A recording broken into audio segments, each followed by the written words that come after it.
Hello, happy Easter, or as I like to call it, the first day of spring, even though it's not the first day of spring, but it's when it should be celebrated. Thank you, Ostara, for becoming the goddess of all of the Easterness. But welcome to a very special, very random, very short broadcast that we're going to be doing today for the Crown of FeyWild campaign. And we have a couple of players who would like to be with their families today, and I am not against family. So they are more than welcome to hang out with their families. And some of us are with our families, but also kind of just want to do some D&D because we got to get our fix. So let's bring out the ladies who are going to be chatting with me today. We're going to be doing what I like to call getting to know the players' character sheets. This way we can go through and find combos or anything to help the characters kind of really dig into their character during battles, as well as finding strengths and weaknesses. And we have Taylor with us here today, besides two of my players, Autumn and Chanel. And two of the players aren't here today just for you know, they're just chilling with their families, and we have brothers' birthdays and stuff like that. So we brought Taylor here, who does all of our tech. So if you see all of our stuff switching and some art coming up and all of the screen sharing, that's from Taylor, who also plays with me on Mondays. She has games on Tuesdays. We had just had one yesterday. So you definitely can catch all of these ladies multiple times during the week, playing all kinds of characters, doing all kinds of shenanigans.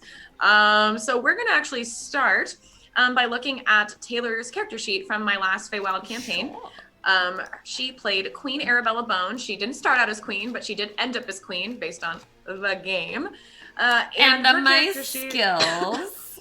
more like her way to charm the other ladies. I was very with charismatic. Her words. I was shocked the way the last game ended, and if you wanted to go view what we did and what happened, you can go look on our YouTube page or my YouTube page, freckledhobo. There is a summary of the first game, and you can learn all about the characters and characters that may return in this game. But we have all new players and all that stuff. We're going to take a look at Taylor's character sheet, because I know Taylor can be very mathematical and strategic when it comes to making combos for playing. And she played a fighter cleric, but the fighter portion of her is dirty. Yeah. Like, this girl would do like 6 to 8 shots a turn. That's how dirty it got. And it was impressive and also very annoying for Zach, who played the big bad at the end, who not only had 500 hit points as a red Draco Lich Dragon, but also had like 500 hit points as a forever living sorcerer. And they just kept going. And Taylor would just be like, pew, pew, pew, pew, pew, pew, pew, 110 points. And he'd be like, okay, it's not good for the bad guys, but good for the girls. So we want to like show you guys what you can do. So on Taylor's list, Taylor, go ahead and like show them how you would create a combo. Let's say you're just average fighter in the distance. Denizen is like 100 feet in front of you. All right, so I was a special type of fighter specifically, and actually Zach helped me pick what type of fighter I wanted to be. So I wanted to be an Arcane Archer so that I could deal damage from far away and not be in the middle of the fight. And because of that, the first gift that I got, just like how you guys got gifts from the Blood Oracle, I got the Thalamus Thread. And oh my lord, does that Thalamus Thread come crazy in play. You can't see it here on my character sheet. And I don't think it's from Griffin's Saddlebag. It's not an actual D&D item. It's from Griffin's Saddlebag. Yeah. They have an Instagram if you want to go check out their items. So a big thing in this game is definitely utilizing the items that Katy gives you. But with the Thalamus Thread, what it does is it can stun your opponent until the end of your next turn. And that was super helpful. So my first hit would very often be the Thalamus Thread to try and stun it, which gives the rest of my team advantage. I would try and hold, like you can see my initiative is +5. So I would try and go first, get the character stunned. And then with my Arcane Archer, there are lots of different arrows that I can use. So I could do a grasping arrow, which not only would, after the character is stunned, I would try and hold the character in place. It would also make it hard for them to move. Or if the character was particularly like a spellcaster, I'd want to make sure that they were blinded so that I was not inside of them, and so I would use a shadow arrow. And then after that, it just came down to pistoling them with arrows. If it was someone that I needed to get down real quick, I would use my action surge in order to shoot them 3 more times.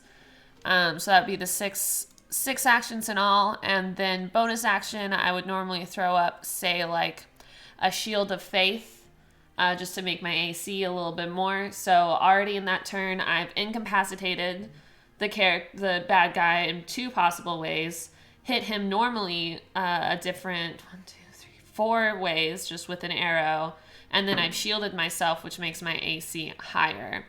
And that would probably be what I would do if someone was 100 feet away.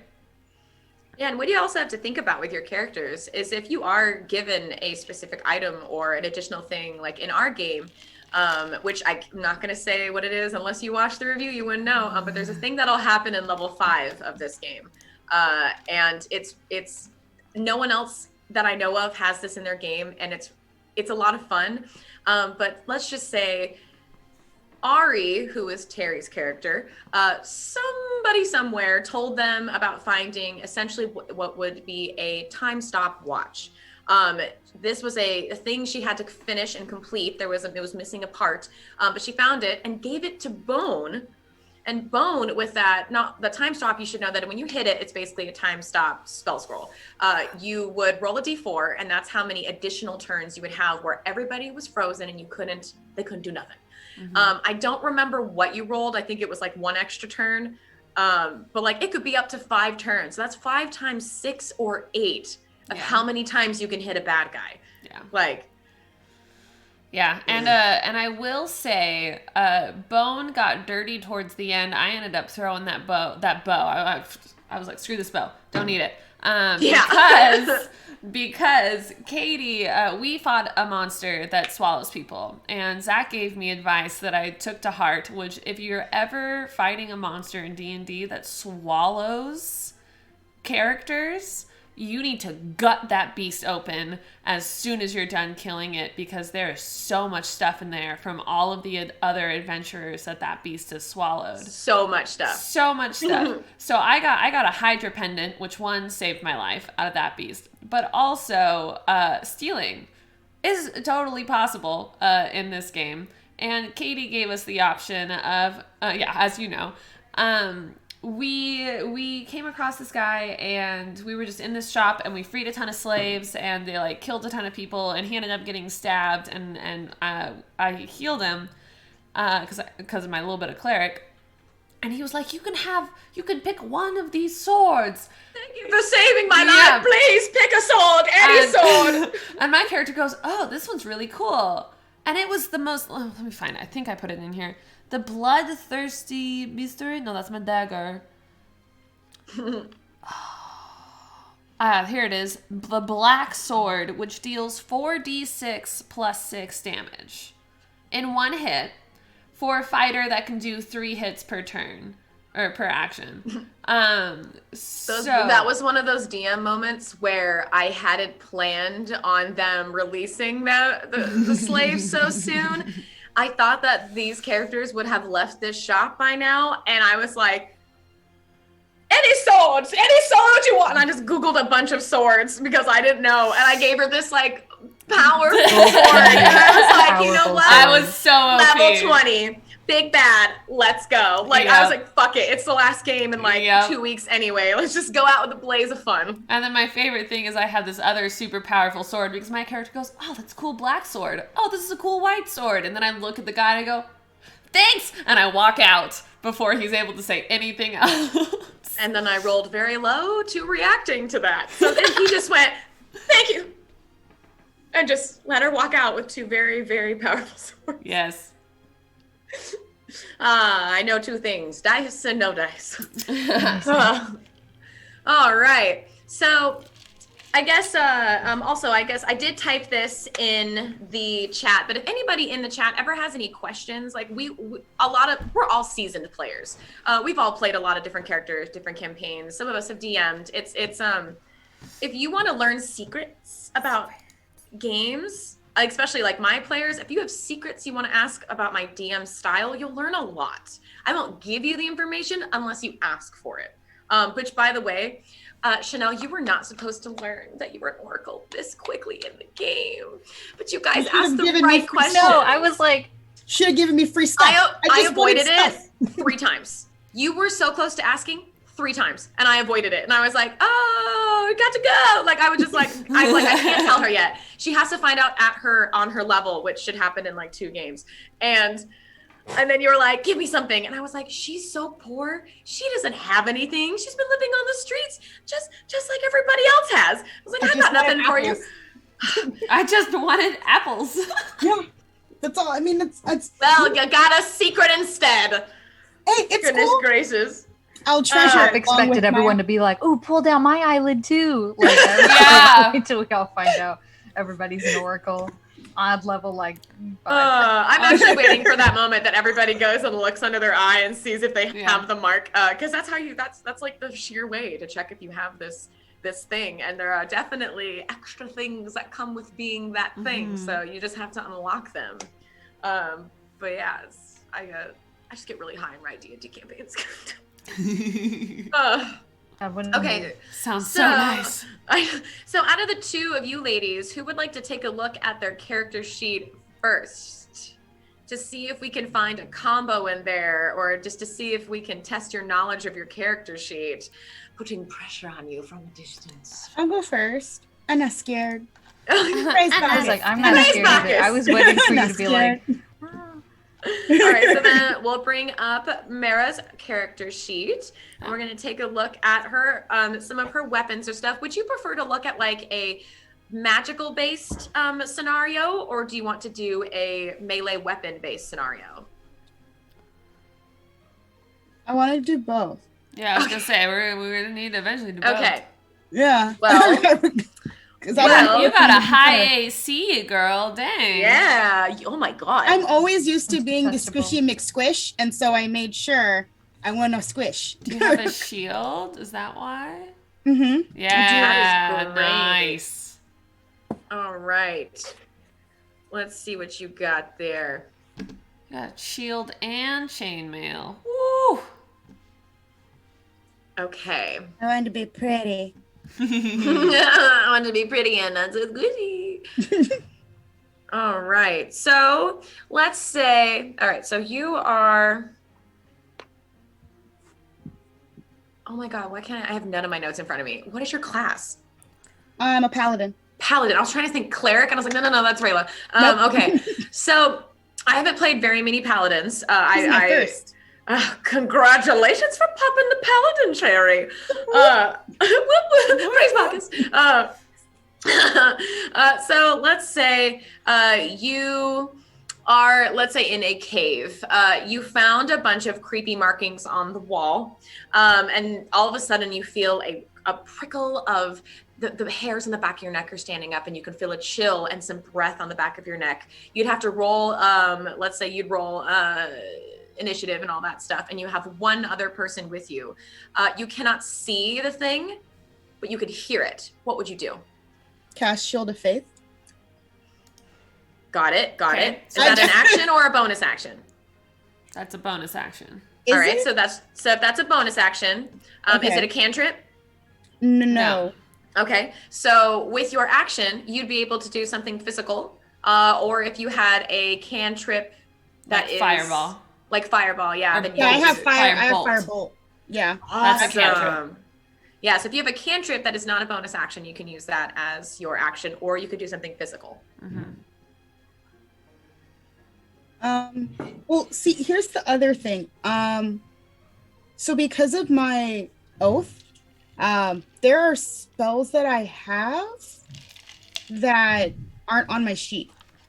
And I believe, depending if there's a level or if it says free action next to it, you'd be able to tell if you can do it as an action, or if it's just like you take away a spell slot. That's why you do a written one, because then you can always write those in there. Right, but it doesn't necessarily.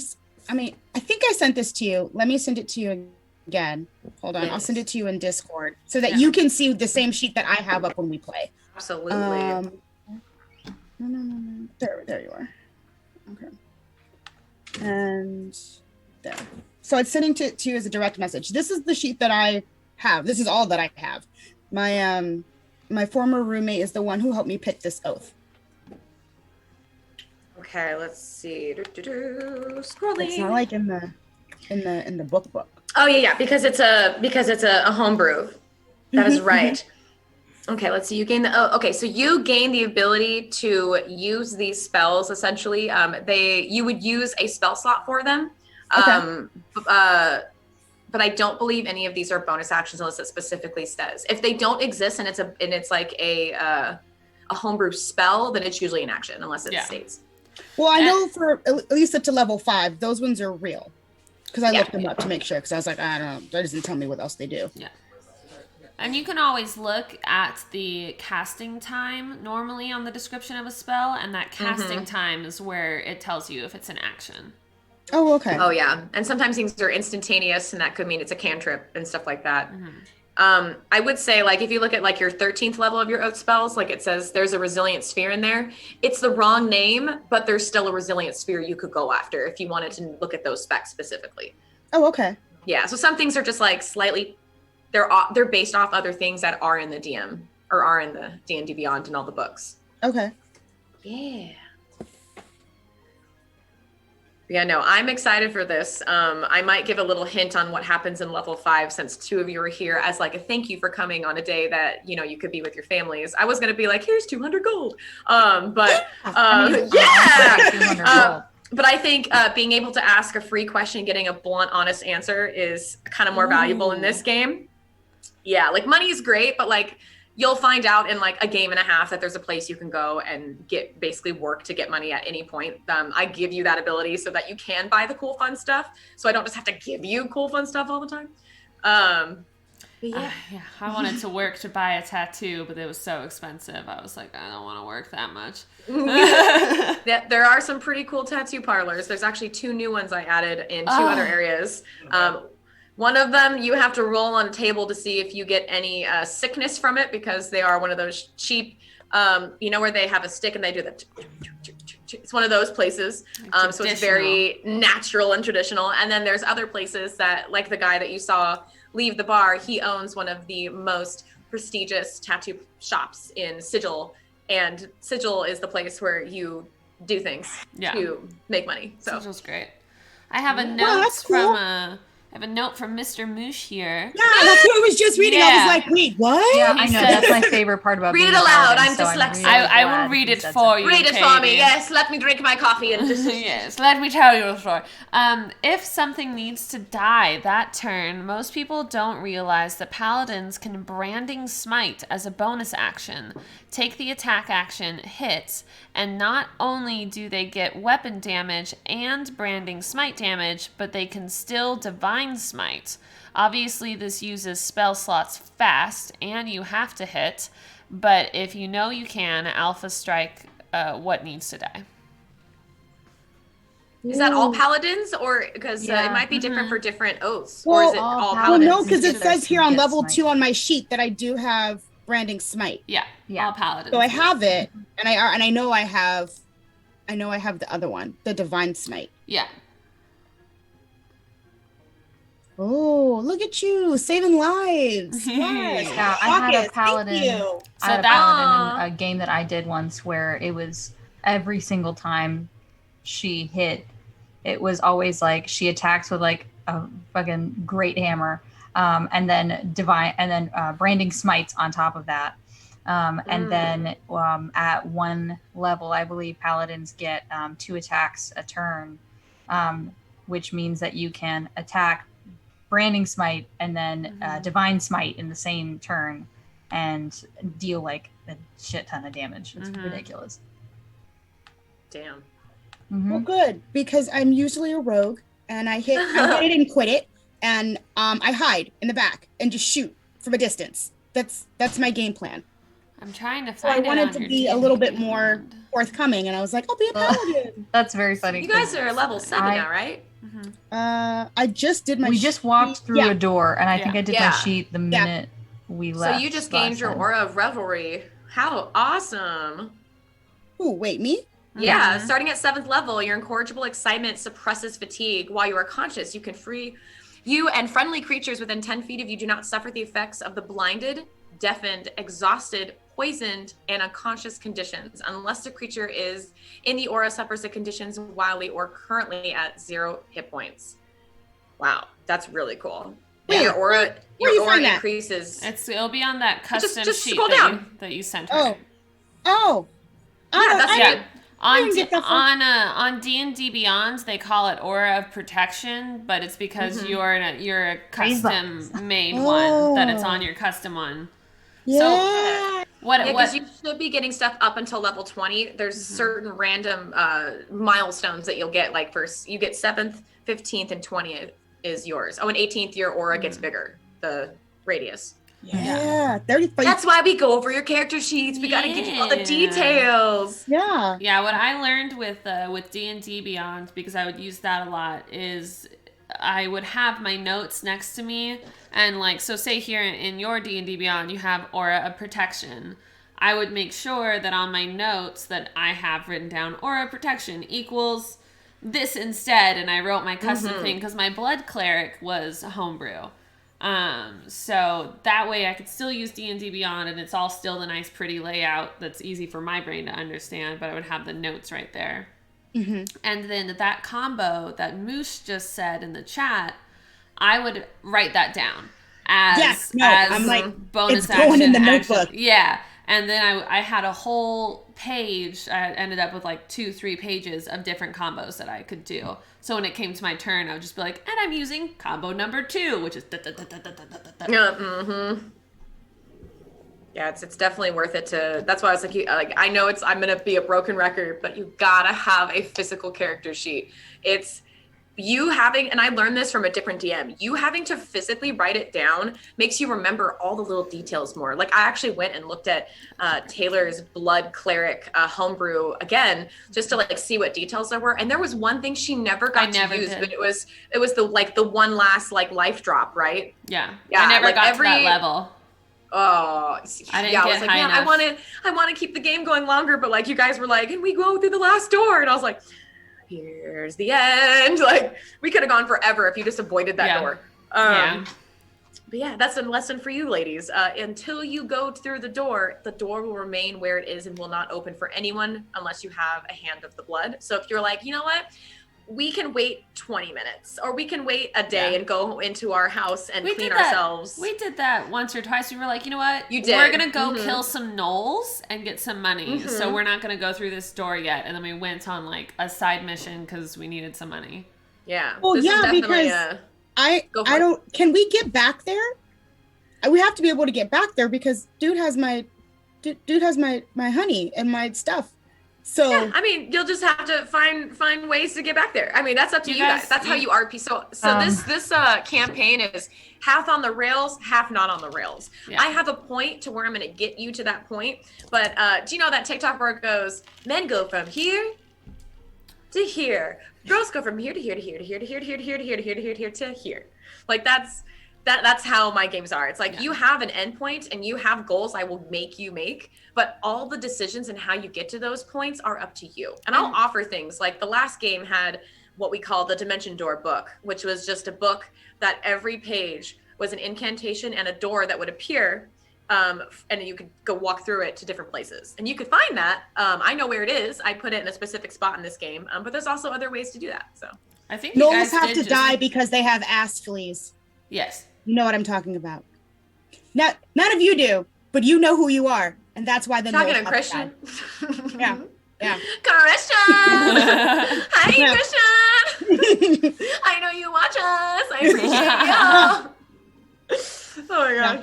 He plays a gnoll, and I don't like it. So I told my DM that he has 3 ass fleas, and they're named Ed, Ed, and Eddie. And he got mad. And the DM was like, you know what? Yeah, now it's canon. You now have ass fleas. And I was like, that's why the gnolls have to die. He doesn't, he's a former gladiator, and he stank, and he wears a loincloth, so he's ass fleas. Yeah. Oh, for sure. I believe that. No insight roll needed. Thank you. It's canon in this universe, babe. It's canon in this universe. Oh, Christian's upset in the chat. He said, no, they do not have ass fleas. It's okay. There's a shampoo for that. Okay, so do you have any questions on your character sheet or any like? I do. So I just want to make sure. So if I start with an attack, with like a melee attack, then I can do a bonus action, which can either be the combination that Mr. recommended, or I can follow it with, can I use a cantrip, or so for I can only use like certain ones. They'll tell me next to them if I can use it, right? Yeah, so for your action, you can either attack twice with a melee weapon, or you can use one spell that requires an action. For now. And then, for now. And then for your bonus action, which you can do your bonus action and your action in any order. So what he's saying is use your bonus action to do that spell first, then go attack, and then use the others. You can order it however you want. You could even do 5 feet of movement, do a bonus action, do 10 feet of movement, do an action, do 10, and then do 10 more. As long as you have 3 things, and in my games you have 4. You have your action, your bonus action, you have your movement, whether that be half, double, depending on what you selected, and then you have an object interaction. I allow people to drink a potion, throw an item, catch an item, switch an item, just because it makes gameplay faster. And then for your spells, in one turn, you can do a spell slot spell and a cantrip spell. But you cannot do 2 spell slot spells. Okay. So you can only do a cantrip spell or a double spell if one of them is a bonus action spell and one of them is an action spell. And currently you have a first level spell and a second level spell that are bonus action spells. So those are good combos to look at. So you could use your action to do a cantrip, and your bonus action to do the shield. Let me click on Shield of Faith. Shield of Faith, or your branding smite. So those are your 2 bonus action spells. Oh, okay. That's why the best damage that you can get is using one of those bonus action spells and then attacking with a melee weapon. Okay. Because then you'll get 1 spell for your bonus action and 2 hits with your melee weapon. So I do have a fun question. I've never asked anybody. I didn't say it to anybody. Why is there a red D next to my stealth? Because is that a D&D Beyond dice?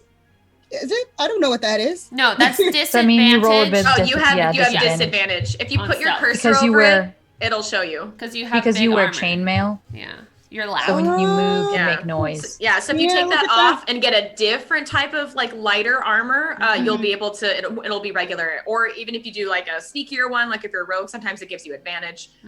Oh. But another piece of advice that I always give to like my players when they're like new and leveling up and they're trying to get the hang of, the spell slot thing. I always say if you have the opportunity to get a cantrip that is a bonus action, to take it.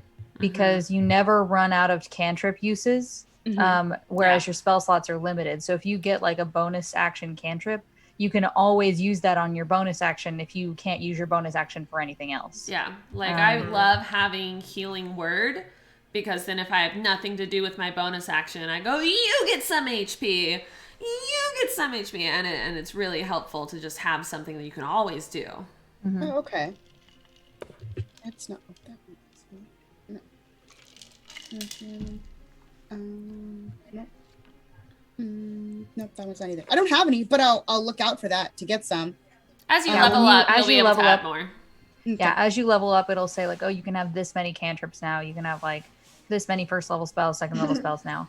And so what I usually recommend is if you go and either like if you have like the player's handbook or if you go on a site that has a list of all the spells for your specific class, just go through and look at every single cantrip it has listed for your class and see if any of them have the bonus action,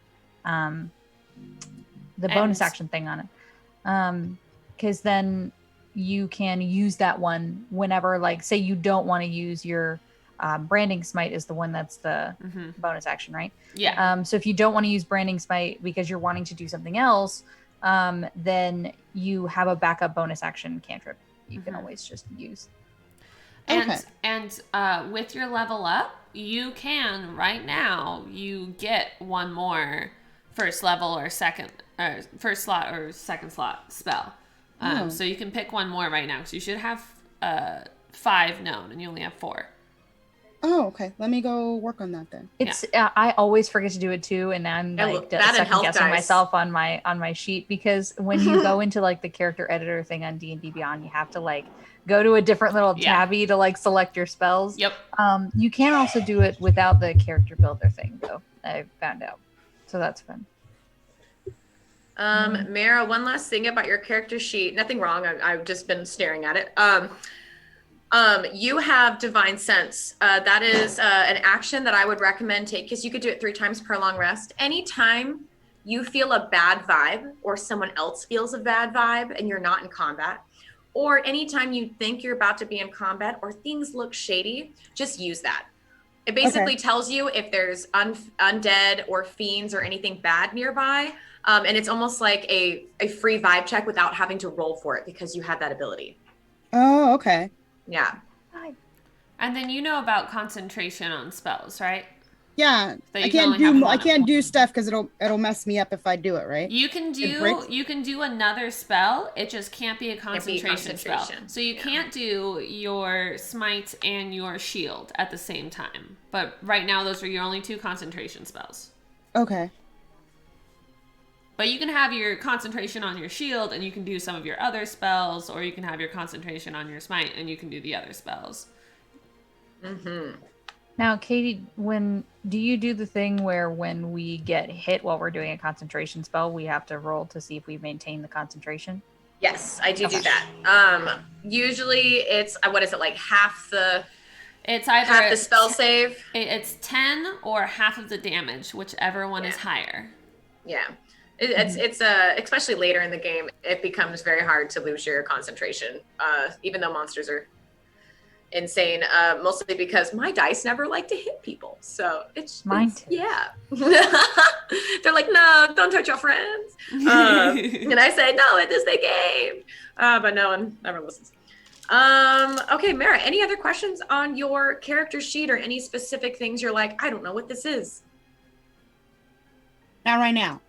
Okay, we will come back to you then, and we will move over to Zaralis' character sheet to see if we can find anything. We'll start with like a simulation, I guess, a scenario to see. I want to see like how you would react to this, because I know you don't have too many spells, but I know you have a couple. I do. Okay. All right. So let's say you have a caster. And this caster is working alone, but they seem very powerful and like immune to a lot of things. You are with 2 other people. One of them is unconscious and the other one is very low on health, but is grappling the caster. What would you do? Shit. Okay. You're experienced. I'm going to come get you. I know, you better. Okay. Okay, so first, is there anything that I noticed while trying to hit them that they are vulnerable to? They seem to be more vulnerable to elemental magic. Elemental magic. Ooh, wait. Oh, sorry, wrong campaign. I was like, I just got something for that. No. In my other campaign that I'm in, I just got a sword that is going to turn my character into a dwarf, but in return, I actually get to summon an elemental when I use it. So nice. Let's not do that really quick. Okay, so elemental magic. So I am looking here. I've got something with force damage. I've got something with piercing damage won't hit, so I'm gonna not say that spell. I've got Okay, so you said I've got one person grappling them and one that's low on hit points. To be more specific, you have one person on death saves. You have one person low on health, but they are right up next to. They're engaging the enemy, and they are. You can tell that they're bloodied. Like they're definitely low on health points. Okay. Then my immediate knee-jerk reaction is don't worry about the person who's on death saves yet, because because if whatever I have doesn't hit them, then they remain the same. And when they come up, they'll already have 1 hit point anyway. So I do have Cure Wounds, which I would probably try to use. Let me see what I've got in my special thingy. So that one...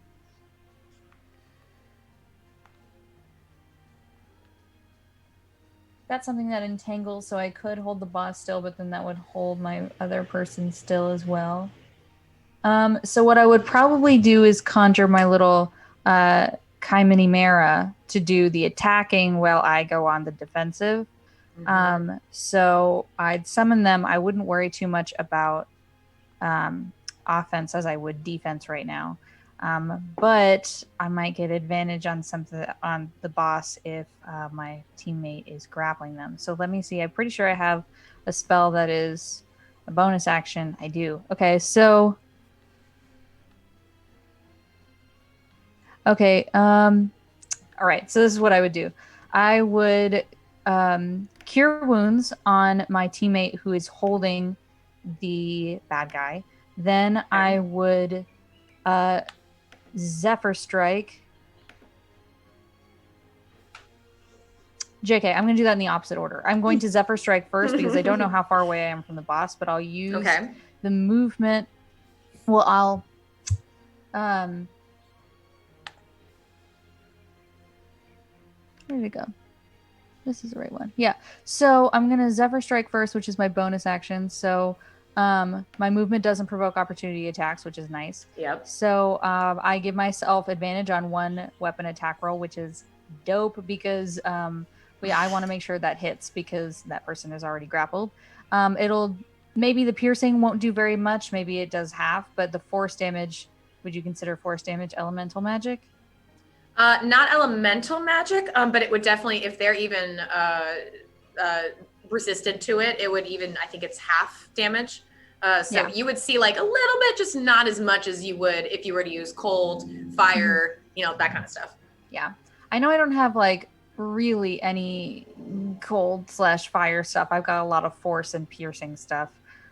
So I'm just going to have to bite the bullet and go on the defensive and realize that my spells probably aren't going to, and hits probably aren't going to do much. But so I do Zephyr Strike, see if that hits. But after I get to do that, my movements, I get to,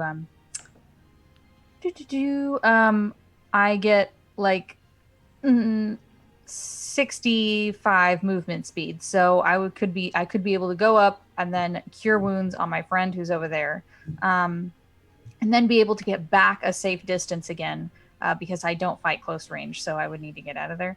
And cure wounds is touch, so I would be able to touch them, cure wounds, get the fuck out of there by using my other part of my movement speed. And then I would summon my little Kaiman Imarae to... But Zephyr Strike and Cure Wounds are both first level spells. Yeah. Oh, shoot. That's not a cantrip. Also, where are you getting 65 for your movement? Zephyr Strike gives me an additional 30 okay, making feet. Sure. Dang it. Wow, my brain's not working. I definitely thought... That's why we do this! That one's a cantrip. So we still want to do... We don't have any cantrips currently. Yeah, so you'd be able to use some kind of weapon plus one of your bonus action spells as a combo, but you wouldn't be able to do, because you don't have any cantrips, you can't do two. So I still need to use Cure Wounds, so I'd probably use my movement speed to go over there. Cure Wounds, and then probably use my snifty little Thorn Bow. One of them. We've got so many.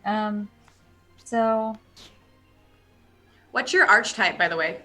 My archetype is the face step one. Yes. Face step. Yes. Lots of face stuff.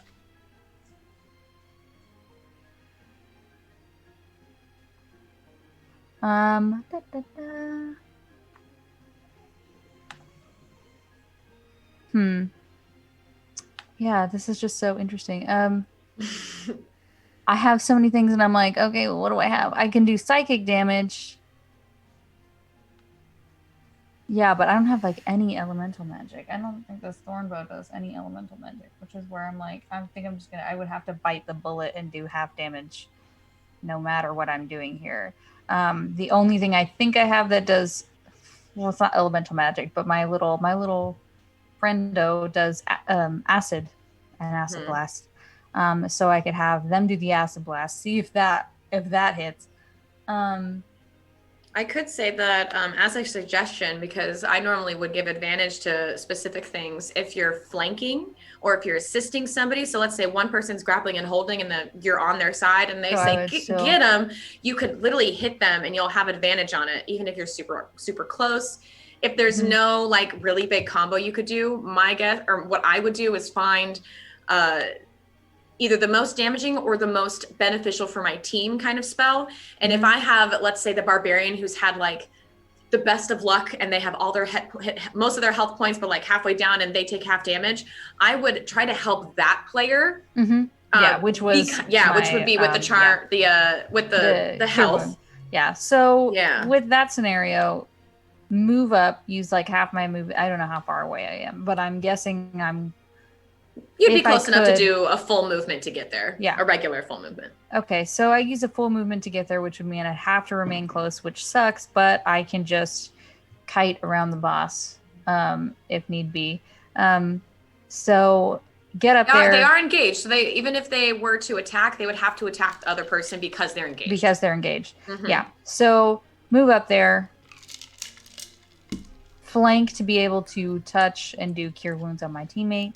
And then instead of using a bow attack, because that would not be, that's too close. I would instead use my dagger to hit and then use Dreadful Strikes, which is one of my Fey Wanderer abilities, which does psychic damage when I hit a creature with a weapon. Yeah, and that way you would give your teammate who would go either next or hopefully before the big bad advantage on them hitting. And if you know barbarians, if that was your player, like they would have that would what helps so much for them to hit, to do all those double damage if they're raging, if they're a berserker and they have their reckless on, like you would be able to get the bad guy down fast, and it's all about working with your team at that point. Yeah. And I just realized I probably wouldn't have my Kai Mini Mera do the acid damage because it lands in a straight line and I would be afraid. I would have to roll disadvantage anyway. Yeah. But if I had it do any of its other attacks, which are like a slash, a sting, and a bite, that's all very one target, so I wouldn't have to worry about it hitting the other person, my teammate, because I'm assuming that they're behind them in like a full Nelson type for sure situation. Yeah, and then depending on how that happens, if the boss was able to stay restrained, I would probably stay close. And then, that way I'm there if I have to cure wounds again, but then I can focus on just attacking the boss, even though I'm doing a little bit's better than nothing. And then if my other teammate gets up, I'd probably switch to the defensive and leave to go cure wounds from a distance. Or do the cure wounds. Yeah, absolutely. And then this kind of scenario, this is obviously a very rare one where things are down. There's one person down, one person has half, and you have your ranged fighters coming forward. I have definitely had this situation before. I did Curse of Strahd once where I played a cleric, and I was very much like a innocent until proven guilty type cleric, very hardcore. So and we got to the very last, I don't want to give anything away because it's Strahd, but we got to the very last thing, and basically I had 2 of my teammates were brainwashed. I was the only one who crit on the brainwashing, and so I couldn't be brainwashed at all, or however the fuck he does that, when you're immune to it after yeah, so I'm immune to it, but everybody else, if they lose it, they can get it again. And so I'm having to fight them fighting me and then I'm having to knock them out and make them do saves so that I can handle the boss. And then I've got area of effect stuff on me. And it was terrible. And literally it was an endurance fight. And the only reason I died is because I got in close and I stayed in close. He got me with a frost attract. Yeah. And it was bad. But that was cool. It was the coolest fight I'd ever done. It was so hard because I was like, okay, well, how do I save my teammate when they're also trying to hit me? And I've only got so much HP. But yeah, being a cleric is so boss. And that's my normal role to play. I'm usually a cleric or a barbarian. And so playing a ranger and making sure I'm doing ranger type things and knowing when to get in close is my difficulty, because I want to be the first one that barges into a fight, which is why I specifically chose ranger to challenge myself. Test yourself. Yeah, because if I have a school of life cleric or a trickster cleric, I know exactly what I'm doing there. I've played a cleric 1,000 different times. But yeah, with the more range classes, I never play rogues and I never play rangers, so like this is an interesting experience for me. I think it's also interesting because you're going from a character that can do so many different things to doing a character that could do way less things, especially if you go from a cleric to a rogue. Rogues are great for RP. They can do all kinds of things, but when it comes to battle, they can poke and they can run, and that's basically it. That's it. Yeah, so it's like, but when you go from a cleric who can cast spells and heal people, bonus action, cantrips, but you can also fight with weaponry. It's like, oh my God, I went from being able, the world is my oyster, to being the riffraff street. I've got no money and all I can do is poke people. And it's crazy to see the different kinds of characters you can create and the types of ways you can challenge yourself to play. Like I played a barbarian last night for the first time ever, and I was like, this is fun, just smashing stuff. It's not a difficult character, not a lot I had to learn about it. So I was like, this is pretty cool. I like my casters though. They're much more entertaining. I love the level of deception I have as a rogue. I literally find my way out of everything. Yeah, I forgot because I play like another D&D session which isn't live streamed, but during the week where I play like a Eberron orc barbarian, and she is very, very, very, very dumb. Like I rolled really low for her intelligence and wisdom stats. Oh, no. So she tries to use big words all the time and she just doesn't understand it. So she really like just bumbles into stuff, but then decapitates something in like 2 hits. And yeah, she's amazing and I love her. And she literally, like in our last session, we got the dwarven axe, like one of the really special ones that was forged, and you have like the 4 pieces in lore. Anyway, but so she finds the axe, and because she was like, "Oh, it can make me move through walls, that's cool." Like they were like, the axe turns you into a dwarf. She's like, being short's gonna suck, but okay. And like, so that's, yeah, so she's great. And so I always forget that I have like smarty pants things to use as Zaralis. So like that one time when one of the people in the chat was like, "You should just try stealing it," I was like, oh shit, like look at my deception, look how high that is. Okay, I'm gonna try stealing it. Sure, why not? It's not like I care about my life. Everything. Oh my God. So I'm looking at your like racial traits and extra things. Just to like point to stuff. You also have a very interesting, this one is not a free action like it is for Meria, but it does give you a lot more stuff to go off of. It is the Primal Awareness. You can use this as an action. Of course, you would obviously start at a level 1 is what it would start at, and then you can make it go higher if you want it to do more things. But this is just for rangers. They basically, instead of just sensing 3 kinds of types of enemies, you sense aberrations, celestials, dragons, elementals, fae, fiends, and undead within 1 mile, which is another really good thing. So if, let's say you just have a very bad, like let's say she did her vibe check and she can tell they're nearby, but she can only tell certain things. If you use your vibe type check, you can tell so many more things, and you guys would be able to hopefully work together. So that's a combo between you two. Yeah. Oh man, I would love so much if you guys sensed a fae nearby, and then you track it down and it's just Bone smoking in a corner. And it's just like, what? Go away, do your thing, I'm watching. How funny would it be if Bone was there smoking with a tiny little portable TV, and on the TV was the faces of the girls walking through and seeing the figure, and you turn, and at the same time the TV turns and looks at Bone, and there's an what? And then an echo, what? Oh, look, Mom, I'm on TV, finally. Yeah. He's got like those like really giant antenna that she's trying to like move around to get a signal. I can't figure out how to max it. I break it with my fighter strength. No! Oh, we got to praise Bacchus in the chat. I know. I lost my I just finished my Snapple. I didn't bring Snap. Oh, Snap. Short game. Yep. I didn't bring my extra Snapple. Right, but I'm fully stocked for next week. I have a very impressive snack collection that I've been slowly building. Oh, right. Are you ready to do something kind of invading? Kind of? Oh. I mean, sure. We're going to look at Miss Imarae's character sheet now, and we're going to go through and make notes, and we're going to look at some of her spells and look at, we're going to help her out. And if anybody on the chat sees a type of combination for this character, don't be afraid to text it out. You know, Zach, Moosh, you guys, like give us some good combos for this player. because she can do a lot of stuff, and I think she needs to learn specifically what those are. So she's a warlock. Mm-hmm. Oh, well, first of all, we love a bitch who has to serve another bitch. Oh, you don't Love even that. know. There is I just want to know who the twist in patron that is. story. First of all, Who's the patron? That was one of the questions from the chat. Oh man, she got Misty Escape. Ooh. Yeah. Okay. Let me. Her patron, I believe, is the Archfey.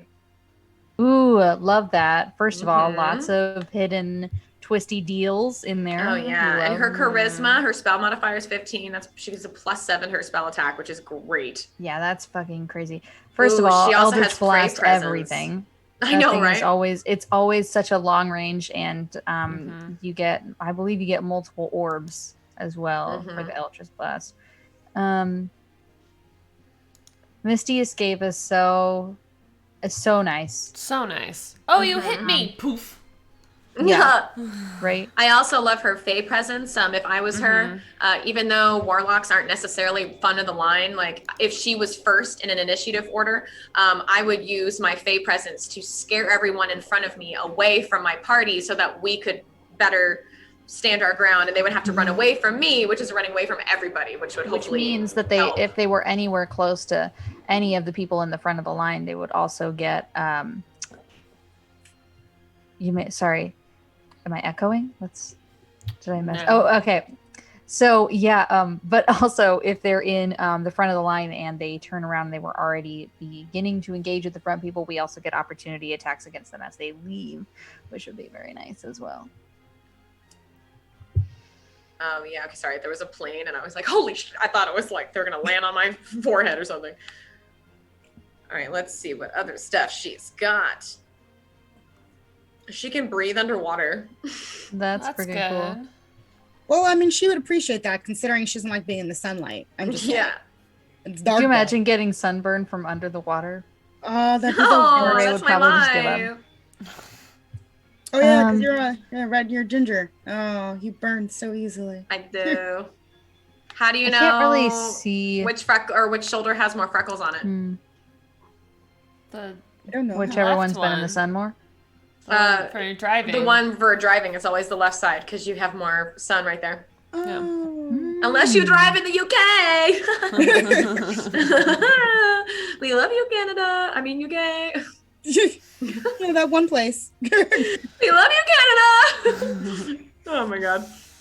Yeah, she's We got have some incantations. That's like a nice little list to choose from. She needs to. I need to tell her to switch one of her cantrips to a bonus action so she has more utility with combos. Yes. She has all actions. She has one bonus action and it is Misty Step, but she already has something that's kind of like that. I always like in every little section to put like, okay, in each section, whether it's like cantrip first level, second level, I'm like, okay, I need a cantrip, or sorry, well, first I need it, including with the cantrips. First, I need like a regular action one, a bonus action one that's a concentration spell because those are already OP. But I try not to have more than one concentration spell in each particular spell slot. I don't know. That's just normally like my type of thing.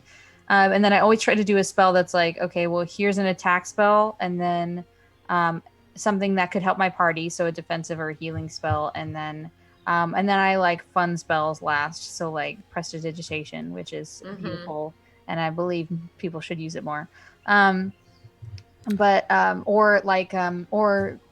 a great example from Rayla's of using thaumaturgy to throw her voice. It's not like those kind of spells aren't like you don't think of them as necessary when you're first building your character. You're like, oh, I want all the attack and everything. Gotta blend it. Yeah, because sometimes maybe like between long rests you're not going to be fighting, but it would be nice to have a spell slot for you to be able to turn invisible or throw your voice or change the lights or one of my favorite spells is the one where you melt into the wall. You know that one? It's a cleric spell. Yeah, it's so much fun. We use that in our Strahd campaign. We put the rogue in the wall. That's Rogue in the Wall. That sounds like a D&D movie if I ever heard one. The Rogue in the Wall. Oh my gosh. I would also say, like, when you're looking at spells, like if you're a powerful caster and you have the ability to do damage, to do buffers, to do healing, and to do offense, have a mixture of all of those. You may not use them all the time, and you'll have signature moves that way. But let's say if you were in the scenario that I gave Autumn earlier, like you would be able to have an offensive strategy, have a defensive strategy, have a backup healing strategy. And if you have bonus action for every level, you have at least one in each level, then you'll be able to do a lot more combos and your character will be much more versatile. Yeah, she has one more spell that she can add in there from the level up. And then Something also about the fact that she's Eldritch Smite and as a pack of chain warlock. I don't know. That was a question. I don't know. I don't do warlock. I don't know what that means. Yeah, Moosh After is the chain asking, sprite? how do they have Eldritch Smite as a pact of the Chain Warlock, or did they misread? Let me look. Features and traits. Patron. Back to the Chain has Find Familiar. What was he asking? Yeah, what was the question? Can you go back to her features and traits? I'm on I'm her in- features I'm and No. traits. Moosh misread. I think. He goes, no, I maybe misread. Moosh They're good. misread. Oh, got it. Eldritch Okay. Eldritch Okay. Blast as Eldritch Smite instead. I Oh, see, good. see. Okay. No, I was yeah. like, I was like, Zach and I both looked over her character sheet to make sure she was all good, Yeah. and I didn't see anything that was super standouty. One thing I want to say is that she has detect magic at will, and she should be throwing that thing out all the fucking time. all the time. That should always be on. Everything's magic. Yeah. Yeah, I'm making notes for her, and so far I have get some bonus action spells. At least one cantrip needs to be a bonus action. Try to stay between 1 to 3 concentration spells because you can't use all of them at the same time. You can add one new spell because we leveled up, and then use your detect magic every goddamn all game. the time. Every game. Yeah. That free stuff is really nice, especially when you don't have to wait per long rest Yeah. to use it, because you can use it at will whenever. Yeah. Which is so nice. I want to look at this. What's that +7 in perception? Yeah, I need she has her for- making all the Yeah. perception rolls. She's Right? got some great deception. She's got a great persuasion. But She her perception has is at disadvantage. So she is a if you're playing this by her character, it's because her character is skittish ever so slightly. But it's only when it's in direct sunlight. So it's normal all the other times. But if she's in the sunlight, she cannot see. Yeah, and if I was her character, I would continually try to ask my party to travel at night or to do things at night so that I don't have to deal with that disadvantage. Katie, do you think She's she not could, gonna say anything. She just No. likes to be miserable. Do you think she could go into Sigil and look for like sunglasses? Oh yeah, absolutely. I mean, I'm the type of GM that if you ask for it, you may not get it that game, but you will get it. So if you have something like, I think it was Rowan in one game had asked me about a book that did not exist. It was a homebrew book from a different campaign. I created it later in the game. I also created 10 books off of that book because I thought it was a great idea. If you have things where you're like, you know what? I mean, maybe not like a hoverboard because that's not the right time or decade. But if you would be like, you know what? I want glasses that do insight checks for me. Okay, I will find a way to put that in the game to where if you find it, you get to keep it, kind of a thing. Like I'm a fun DM. I'm not like a stickler too much on the rules. Sorry, boys, for those who are like, you did the sorcerer wrong on Monday. I'm not super rule oriented. I will do the rules because that's how you play the game, but I would rather my girls have fun and be so OP that you guys are like, I want to play this game because I have a really big campaign coming up that I'm planning. Taylor knows about it. But it's a huge competition type game where the tarot cards. Yeah. I want to get as many TikTokers and as many D&D people like Dice Cream Sandwich, and I want to pull in people from the Lark Network. We have all of the connections. Everybody. Like I want to pull it in. Who knows? We might do it for charity because we just did one for charity and it went so well. So yeah, but it's going to be a really interesting game, and I just want my players to have fun. So it's not so much about being classic D&D and following the rules and doing the math. It's let's have fun. It's a game first and foremost. So hopefully those will go well. But if you guys are not having fun, you gotta tell me and I will change it up. I'll tell you. We won't be, I will say we won't be very battle oriented. This is definitely based off a social game and a mental game, and the decisions that you make as your players more than it is how much you can kill somebody in a battle. They will happen. You will have to kill lots of people you may even love and know. But it won't be as often as most games. It's like every other game, or like every game there's a little battle, but mine is more every 3 to 4 games there's a battle. I don't really know who you could kill that I love because I can't remember where I parked my car. Oh, so she will make somebody that you love. Yeah, I'll love someone and then they'll die, but right now... He'll kill your pet. You know what? Yeah, that's also, a really sore subject because that happened to me. I love that Bone goes, whatever you do, don't get a pet. And you guys go, pets. And really, I saw the little evil glint in Katie's eye when I brought out my pet to fight. And I was like, and then he comes back to me.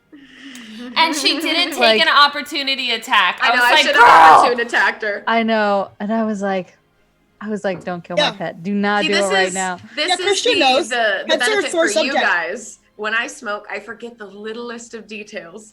I'm texting her and I'm like, that goblin needed to have an opportunity attack. You got to do it on the Zoom or Discord because I can't. My phone is on quiet and I can't hear or feel it when I get a text. Why? Yeah. Put it on because vibrate. it has a. Well, I have headphones and like I can't hear or feel anything. Vibrate. I can't feel anything. Put it on your leg. Well, I have it up on the stand so I can make sure that we're not frozen on Twitch. I have too many windows open to use anything other than my phone while I'm running your stream. You could Discord me on the phone. Oh, I could Discord you on the phone. Yeah. Right. Look at us. Yeah, no, my last DM, what did we were fighting something and we had all been hit by a really bad spell and it made us hallucinate and I was dehydrated. Ooh. And I'm technically a cat. And I reach forward and there's this like beautiful like orb of like water and everything like that. And I'm dehydrated and I'm sick. And I grab it and it turns into this ripe fruit and I bite into it. And I rolled and came out of my hallucination and I had a magical water bubble and in it was a Dumbo jellyfish, a Dumbo octopus because they're floppy ears. I think they're the cutest little things. They're the little one from Nemo. Yeah. And he made me eat my pet. I had just worked 3 days straight of tech for theater, so I've only had like 8 hours of sleep. And we had to play a morning game and you just had me eat my pet. I started streaming tears and the whole game just started and he was like, well you can save it. You know, we can do it. And like he turned a wooden patch into it and I just started convulsing and crying. And I was like, no, I don't deserve a pet. I don't want it anymore. Like I ate him. He was precious to me and I'm not responsible. And he just kept looking at me and I'm like, tears are streaming down my face. My friend's rubbing my back. Christian's listening and he's like, what do you do? And then he's like, here's a magic note. And I'm just streaming. And I'm like, I don't want it anymore. I don't deserve a pet. And so he's like, and I put him in the ocean and I released him into the ocean because I was like, I don't deserve a pet because I killed him. I ate him. And it was just, the game had to end. He's like, we're sorry. The game, we'll pause here. And I went in bed and I lied in bed and I cried for an hour because I would never make you eat your pet. No. I can be we cool, like animals but way I too would much. Never. I would make them like disappear into a different dimension. You just would never be able to see them again. But I would never make you eat your pet. Because I had rolled low and I was hallucinating. And he's like, there's a bite mark missing out of your octopus.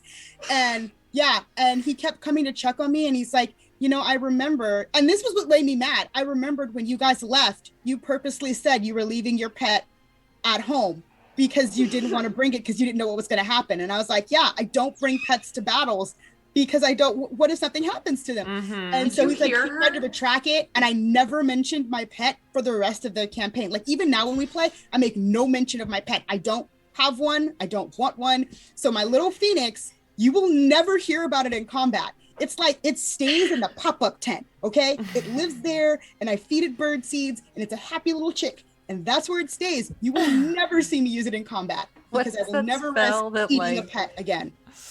Is it alarm where you like put the little like like thing over something, and then when you walk in, it like sends you an alarm that somebody stepped into the space. Just putting that over the tent to be like, I will know if you walk in. That wasp jam that I have as a barrier around his cage, like don't come near him, don't look at him, don't touch him. Oh my gosh.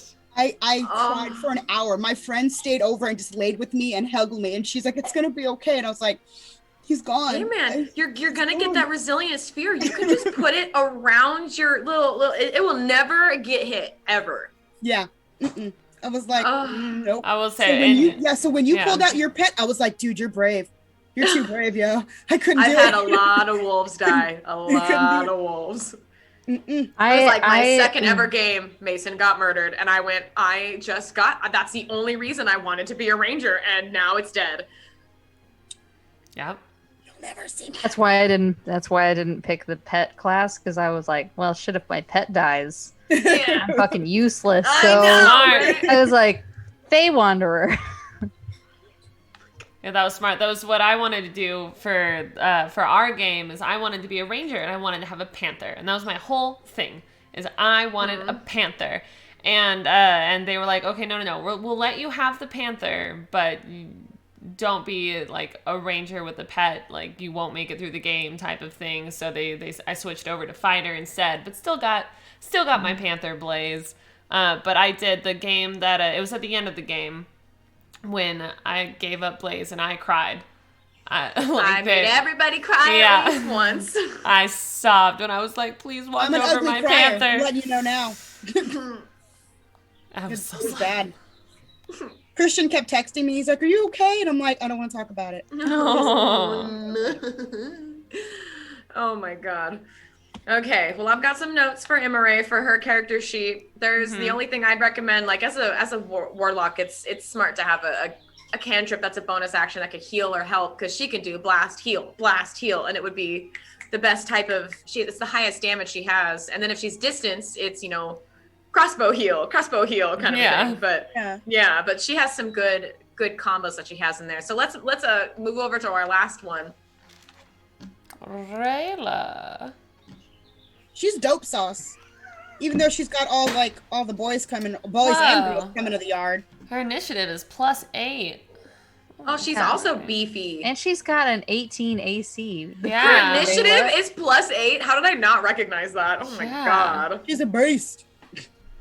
What does she have on her? She's a cleric.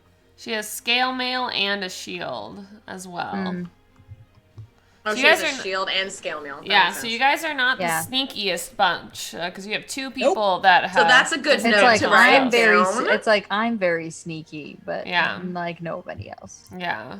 You should have known I'm not sneaky when I tripped on cobblestones and threw up on your shoe. That set the tone for the entire campaign. I am not. Stealth is not my friend. Her perception is also very high. She's got +7%. Her perception and her medicine.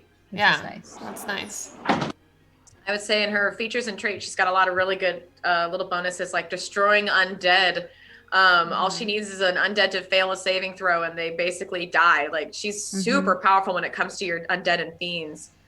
Did she choose Circle of Life? What's the cleric archetype we have for her? Her domain is nature domain. Nature domain. Yeah. Oh, that is surprising. I've never played nature domain. She's a gentle soul. A gentle soul. Gentle soul. But she does have that's why, she has alert, which gives her a +5 to her initiative. That's why. That's why. I wonder if she pick that as a feat, or did she get It's her feat, yes. It's her feat, okay, yeah. So she picked alert, which gives a +5 bonus to her initiative. That's why it's so high. Yeah. Oh, I keep forgetting I have the actor feat. You do. You do have the actor feat. Yeah, which was mostly for, having to hide. Hi, Mom. Hi, Pete.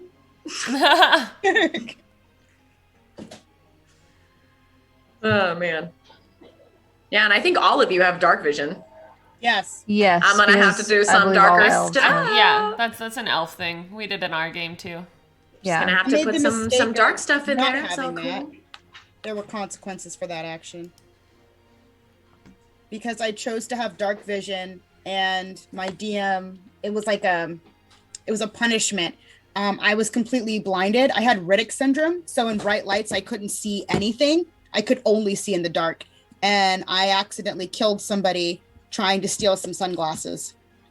I went to roll to hit with the dagger, and I hit a nat 20. And he's like, you stabbed him right between the eyes. And now his brothers are alerted to his death, and they're coming to investigate. And I just ran.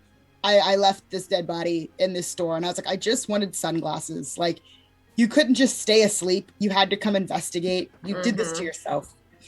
You did this to yourself. She's got a lot of really good selected bonus actions. Like for her spells. She's very well balanced. Good job, Lacey. Yeah, she's super well balanced. I would say I see so many combos. If she could get a cantripped bonus action, she would That's my probably only enjoy note. that. Yeah. Yeah. But other than that, she seems really well balanced. She's got lots of stuff that she can do. She's got lots of different combos in there. The big thing that you'll have to watch for is that long sword can do more damage, but only if she puts away her shield. So it's always, do you want to be on the more defensive side or the more offensive side with clerics? What's also really nice with clerics too is being able to be, because how much HP does she have? She has 56. Probably a lot, right? 56. Yeah. Clerics are really beefy, so you can always like start on the offensive and be front line, and then as soon as you need to fall back, you know you have the defensive, and you can switch out your long sword for your sword and shield, which gets you more attack stuff at the beginning of the fight before things are, if you're able to kill the boss fast enough, you don't have to worry about what happens if things go haywire, right? And have a plan B. If you can get your attacks out fast enough. She has inflict wounds, which is going to be my next suggestion. My most it's the dirty. It's great. It's dirty as a cleric. I had a great same Strahd campaign. You can tell how much trauma I went through because of that one. But like we, there was this dude who was trying to burn a witch at the stake, and because it had never been actually proven that she was a bad person, my cleric was like, no, she doesn't deserve to die because you literally have no proof that has happened. So anyway, he tried to light her on fire. And my cleric basically said, she was like, she says, if you do that, you die. And he goes, yeah, sure.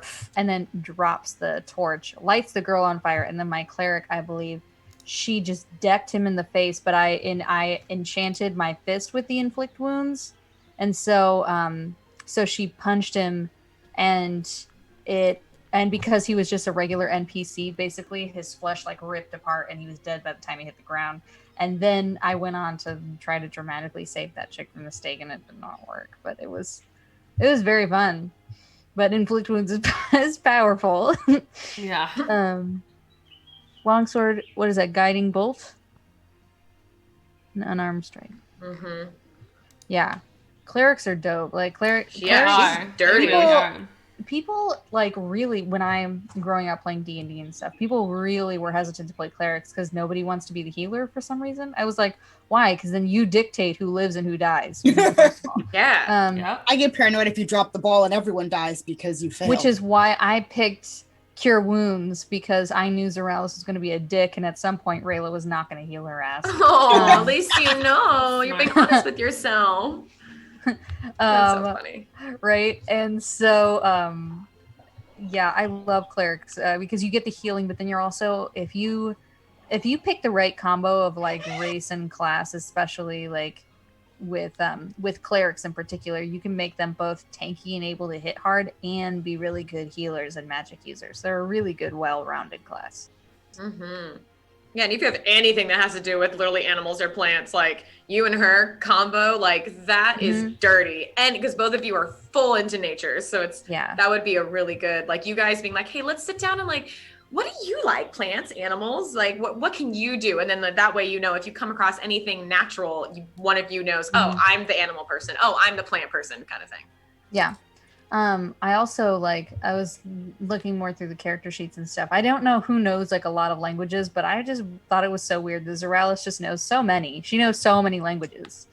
And which came in handy when we needed someone else to speak Undercommon, because I remembered I think it was right before we leveled up. I think I got another language somewhere in there as we were leveling up, and I was like, like if we're gonna be spending some time in the Underdark, I'm gonna add Undercommon to the languages that I know. Smart. So Zaralis knows like Abyssal, Common, Deep Speech, Elvish, Sylvan, and Undercommon. Because I know Dwarvish because they make the best booze, and Common.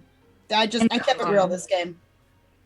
I always pick languages they never get used, so I was like Dwarvish. It always pops up. All the weird things will pop out in my campaigns. So yeah, well, I was. It's so when you're character creating, you want so badly to pick stuff that you know is going to be like really good as a seasoned player.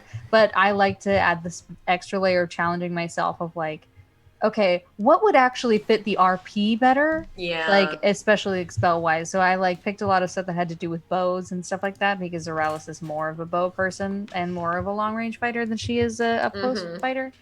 And the languages and the acting stuff, which is all going to come out in due time.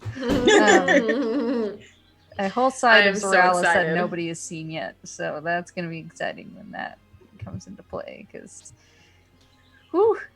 I'm excited. I have what I call easy, medium, and hard levels for each of you already kind of like set aside.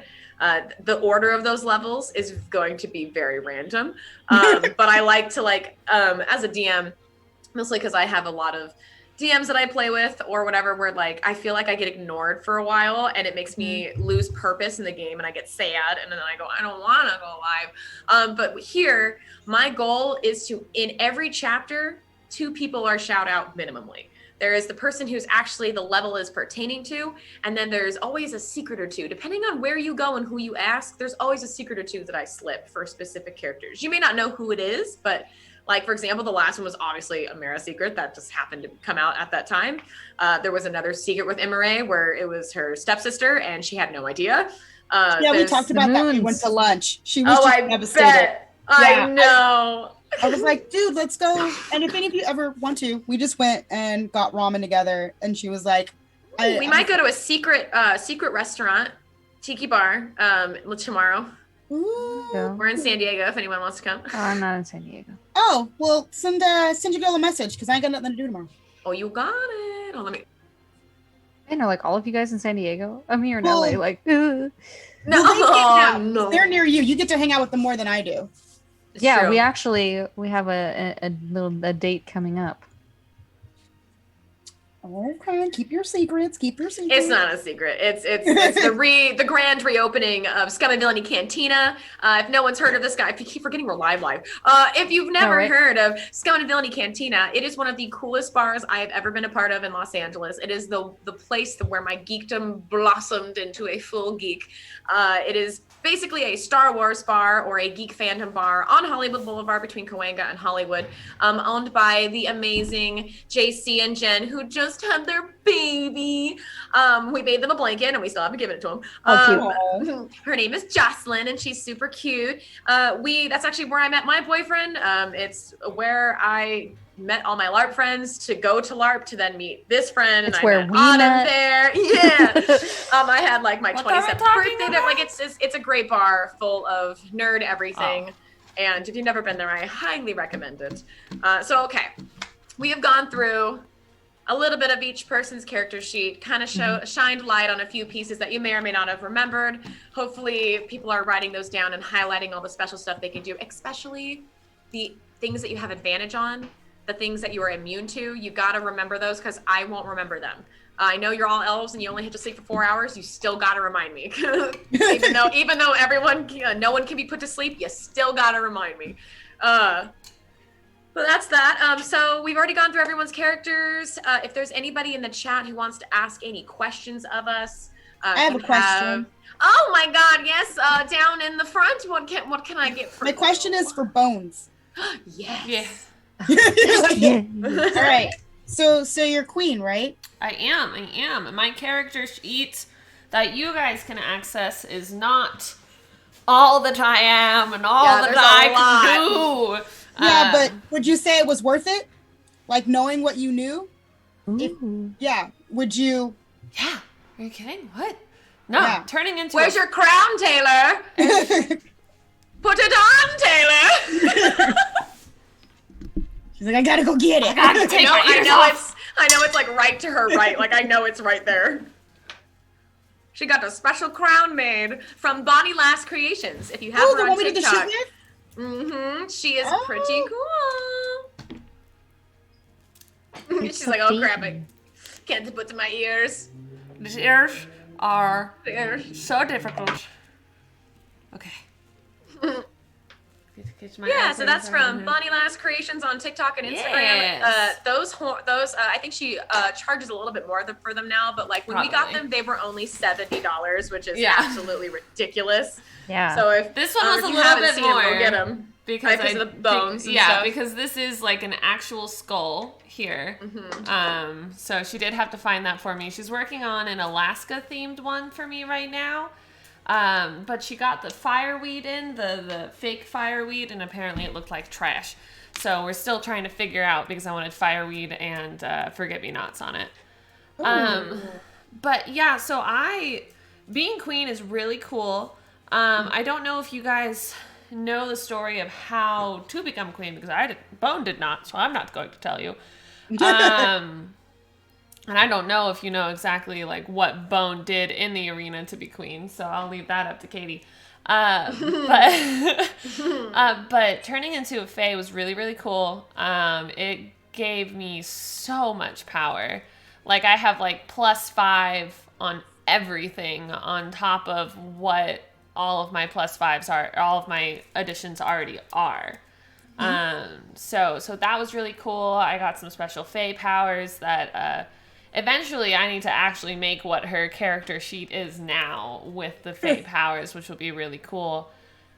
But yeah, it was absolutely so worth it. Also, what was worth it to Bone, and if you want me to speak as Bone, I can. Yes. But all right. Well, what made it most worth it for me? I did not sound like this in the other game. I'm just old as hell now. The main thing was we had this lovely, lovely, lovely girl that came into our campaign, our conclave, halfway through, and she was just as sweet as a button, and all she wanted was her child, and she didn't want to be queen, and I knew that if I couldn't find a way to make Ari, if I couldn't find a way to make her agree to not kill all of us, that she would kill this poor sweet little soul, and that was my main goal, was I didn't want us to kill each other, because we had all become kind of close by the end of our campaign, and me becoming queen was the best way that everybody ended up winning something. Sorsha got to be queen of the fire plane. She became queen halfway through our conclave. she got a crown. She really landed the right man in that situation. She really did. She really rolled some great performance rolls. Yes. You should see the performance rolls that our bard rolled on a dragon. Oh my goodness. Let's just say stalker is not the right word. No. So she got to be a queen in her own sense, which is part of what she wanted in the conclave. Luella got to go live off in a cabin on her own and be a cottagecore lesbian, as she likes to say. And the cottagecore lesbian that she is. Ari got to be my right-hand sorceress, so her and I got to run it together, and then I got to be queen. So we all ended up with what we wanted and everything like that. She got the power that she was so craving. I got the chance to make things right. That was my main thing when I became queen, was I wanted all of this corruption and terribleness that was happening to just end. I wanted everybody to chill the fuck out, smoke a joint, and just relax and stop with all this terrible thing that's going on. And so to me, it was absolutely worth it, because everybody ended the conclave happy instead of one person happy and 3 people dead. I wonder, Autumn and Chanel, do you have a dice handy? Yes, always. Could you both roll me a history check? As our characters? Absolutely. No, as yourselves. What are your own character sheets? Well, I demand 2 character sheets. As myself. I got a really high roll. I kind of imagine this as like you guys just joined Bone one day for a smoke sesh. She's just like, yes, Right? ask me anything. Ask whatever you want. 19.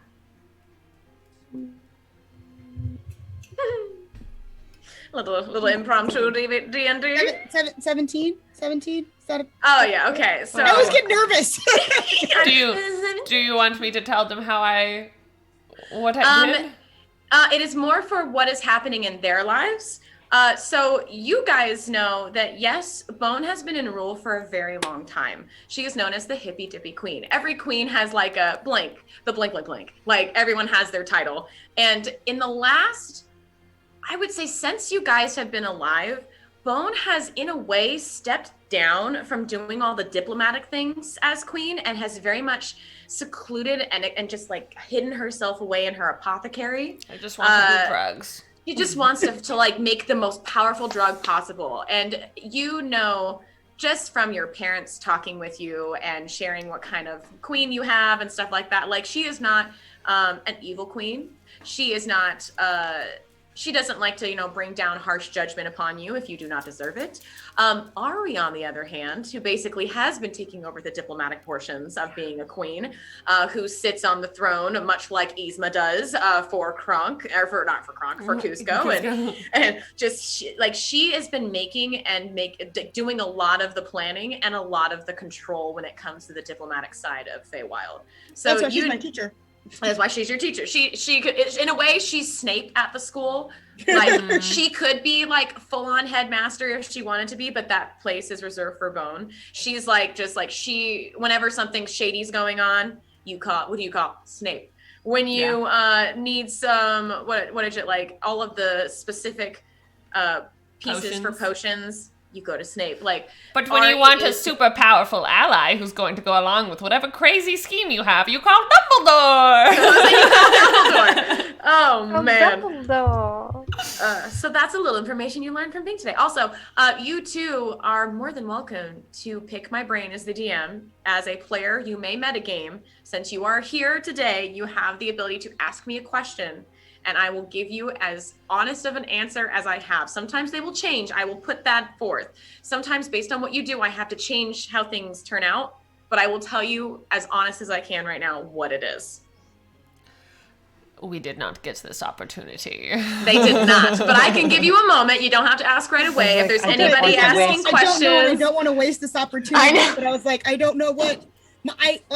Metagame, my character is so wasted half the time. She can't remember anything. So it's like, what would I ask? Because I didn't even know it was my birthday. So you can metagame in this portion. So you as a player can ask any question. So it doesn't have to be as Meria. I know Meria doesn't know a lot, but no, she just makes a notebook with doodles. Katie knows a lot, and I know that Chanel has some rabbit holes. I know all of you have your own little holes. I need to think about this. That's okay. We can pause. We can go to the chat. We can go to the chat for any of the 15 viewers that are here. If you have any questions for either the player or for the character, you're more than welcome to ask them. Or if you just have regular D&D questions. Or just questions for us as TikTokers and entertainers and stuff. Yeah. Yeah. So I know everyone always has a ton of questions about acting. Mm-hmm.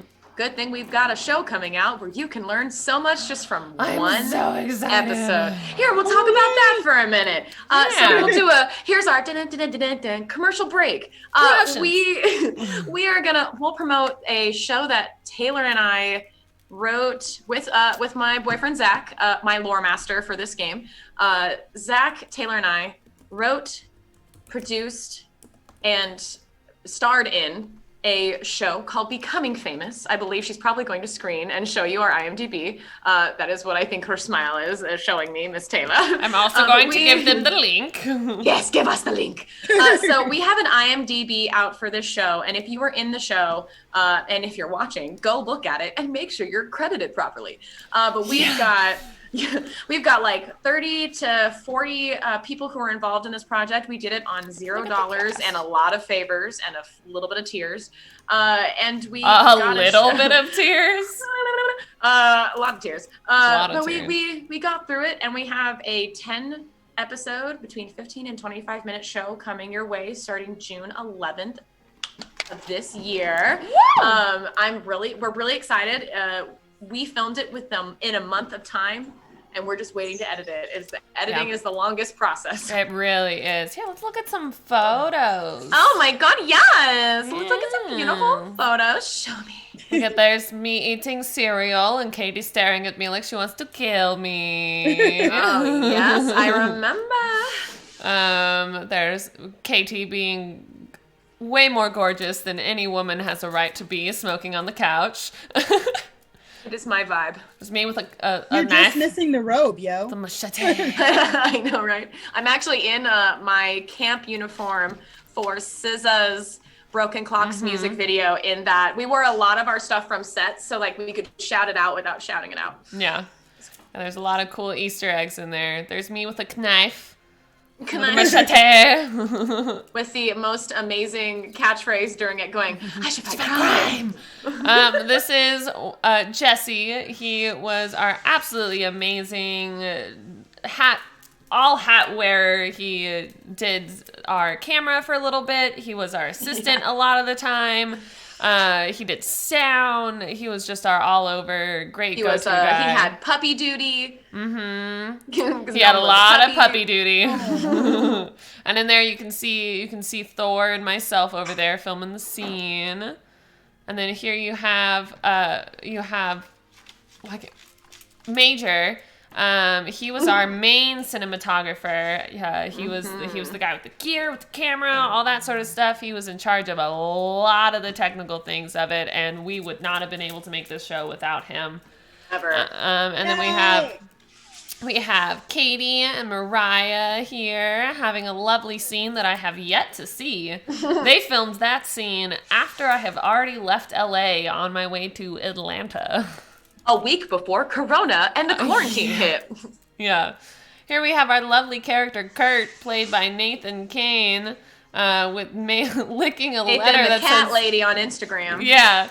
He's licking a letter that says, "New Kurt friend." I also have no idea what this scene is from. Oh, I remember. So it's Christmas time, and Kurt is sending out Christmas cards to all of his new friends, but we didn't know any names, so he just wrote Kurt's new friend on all of the envelopes. New Kurt friend! Exclamation point with the Christmas really tree. Here we have Alex, Lauren, and Garrett. I can't say his last name, but you can see it there on the screen. Who is not an actor friend. He was just someone who looked like a vampire. Yep. He plays Lestat the vampire, and Alex there plays Belle, our starlet, our friend who has made it in LA, and she has all of the connections and is dating Teen Wolf and all of the craziness. I mean, was baby. Was dating Teen Wolf. Yeah, that's right. Here we have Sean Neal, who plays a person that we interview to be our roommate, and he has a foot fetish, and we're going to move on from that. We'll move on from that.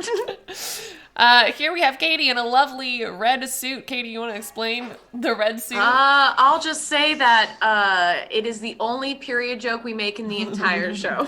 Which is really good for a show written by two girls. Yeah.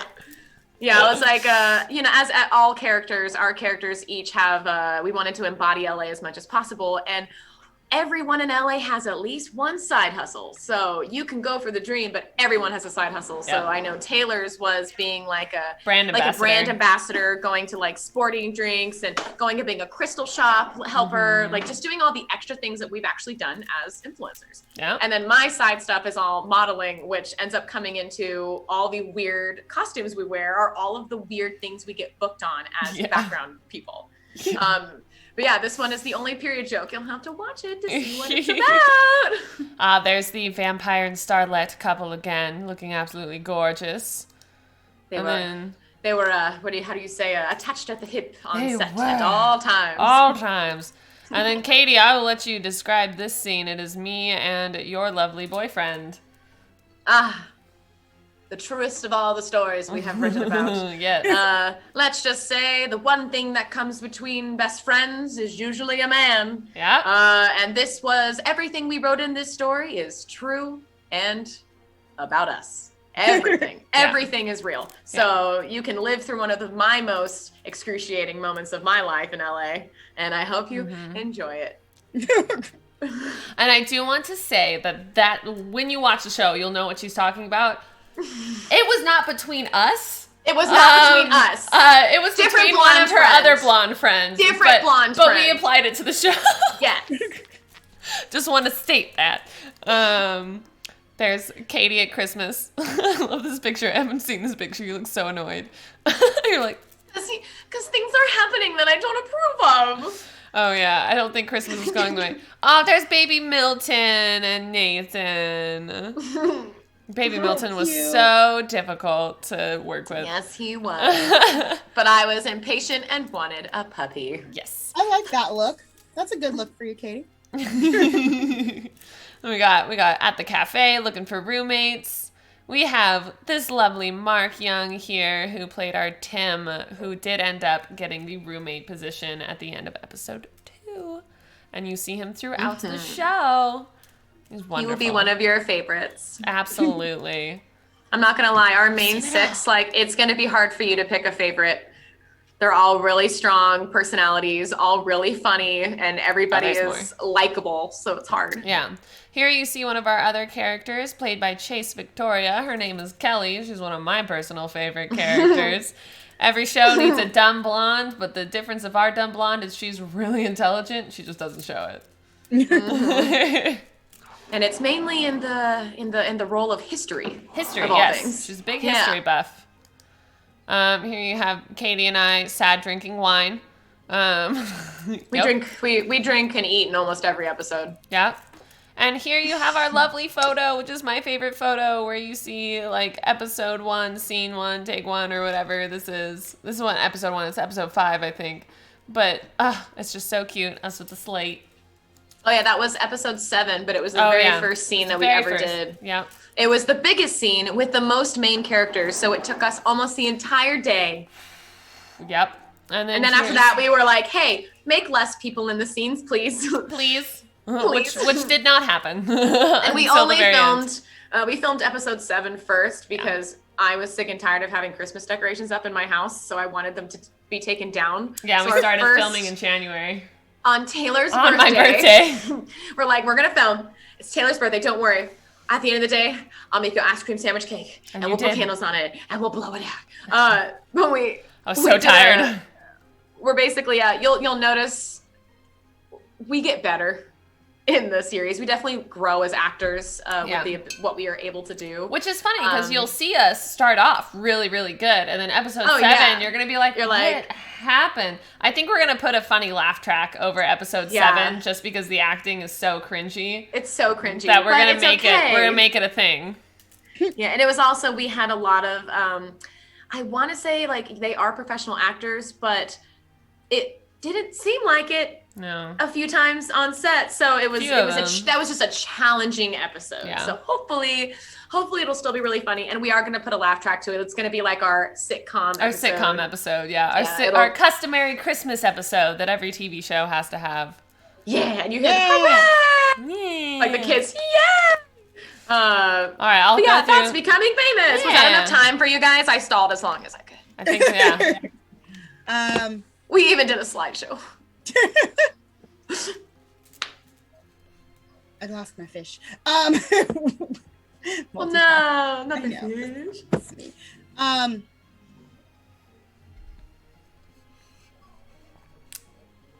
gonna lose this opportunity because I don't know what I should ask. I feel like there are so many questions that like you want to make sure you ask the right question. So you only get one, and I feel like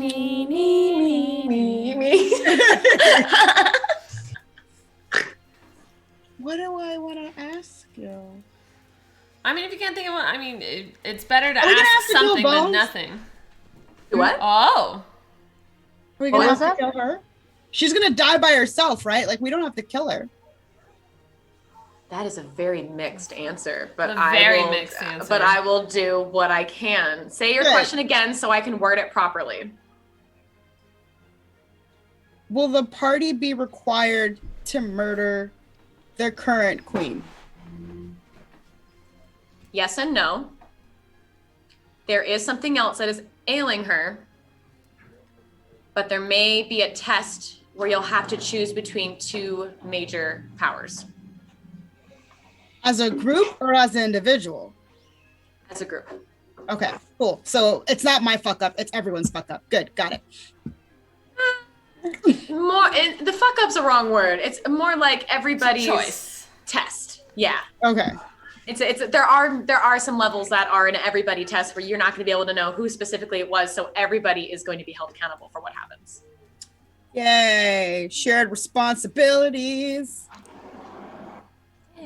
Okay. I mean, she's chill. I like her, you know? She gave me like the best birthday gift. I just don't want to have to be the one like, hey, thanks for the drugs. Now die, you know. Mm-hmm. Well, it's okay. I am going to ready. show up again.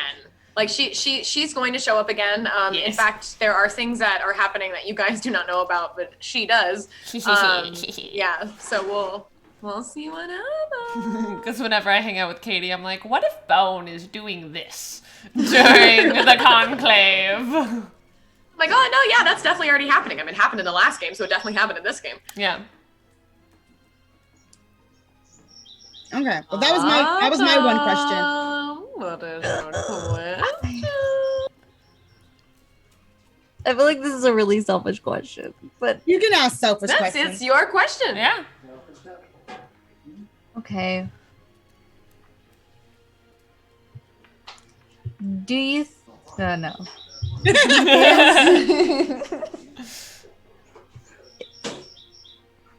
Are the book and the monster going to be Zaralis' downfall?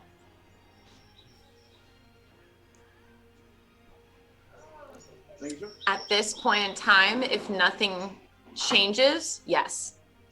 Oh. Okay. That was a good question. Thank you, That was I a didn't wanna really waste good it. question. Oh, yeah. Dang. I'll say, if you guys like watch anime and you watch all of the like pop culture type things, a lot of the stuff that I write about is picking from my favorite things. So I told you, I'm like, please this is don't from let this, it be Death and this is Note. from I this. don't want it to be Death Note. Right? That didn't end It is well not for Death Note. anybody. It's not Death Note. That's too powerful. Yeah. Could you imagine giving that bitch the power to write somebody's name in a book and they No. just No. die? Did I give the fate? I don't have my notes on me. Did I give anybody the fate to like kill one person at any time? I don't believe you did because I think we would have all been like, "What?" the Okay, fuck? okay, so Wait, I yeah, wanna there look was at my a- fates really quick though. In the first level, you guys avoided like 4 battles. Yeah. You went the other way that they didn't, which was the secret doorway, which is crazy because there was, if you were to steal and not donate, you would have had a battle, but you guys avoided all battles. Yep. And there was a little section in that underground temple area where a priestess of the Oracle of the Blood would offer you a chance to switch your fates with a different card. And a lot of the ones that were to be offered were from Bone herself. So it was like, one of them was you can call upon any fae to assist you and they would have to. One would be at any point in time, you can whisper someone's name and they will die. Another one was you have the power to switch 2 fates of 2 people. So like it was a lot of powerful stuff, but you guys didn't make it to any of the fun stuff. You didn't go to No. my I like room. my fate card. I'm not changing my fate card. I What really, did you really like What it. did you get for your fate card? I have the stag card, and I already have the quarry in mind. So, for all the viewers who don't know what the stag card is, it's choose any one being to designate as your quarry. When you kill it, you immediately gain a level. You always know where it is. It turns into a horn. Blow the horn, pronounce the name as the quarry. Oh, Sorry, that was- cool. yeah. That could play in so many ways. Mhm. I I have know, the one and- where Yeah. I have the challenge. I don't know what I don't know, but I have the fate yeah. card where the god will give me a challenge. If I pass, they will grant me any request. If I fail, I lose my soul. That I will say in my head, that plays a lot of final game. Good, because I Moments. wasn't planning on losing it until I Like- had nothing left to lose. And I was mean, like, oh, I already have, hopefully, because it basically, for you, the date on the card will stop moving when it becomes a thing.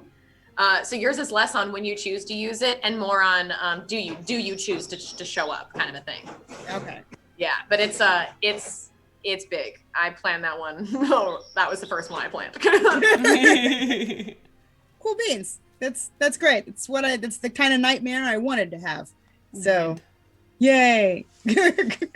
Now, are the fate cards switchable, or do they just that's the card that's like the fate cards are they will show up again in game. It just depends on if you guys come across them or not, and there will be opportunities to where you can come across them. And can we switch them with each other? Not with each other. They are basically linked to your blood. Okay. But you can switch them with another fate card that no one has possessed. You would just give up your item, and the person who had it would just be like, back to card, and then they would have it and give you another one. But that might be tricky. They could give you another one that could hurt you, or they can give you another one that does nothing good at all. Sometimes it could be secret. Sometimes it's, I have this one fate card. What will you trade me for it? Do you have a fate card? Is it good enough for you to trade for that one card, kind of thing? Lots of tests and turns in every corner. Yes.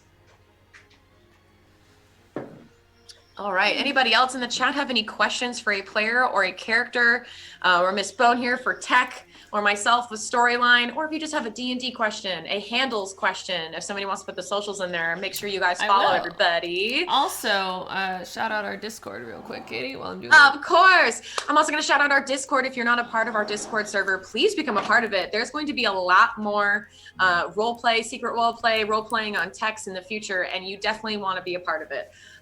We put our TikToks on there. So if you wanted to look at all the girls' TikToks in character, we put all of our artwork on there. You can actually look and see all of our secret chats and secret DMs, which is a lot of fun.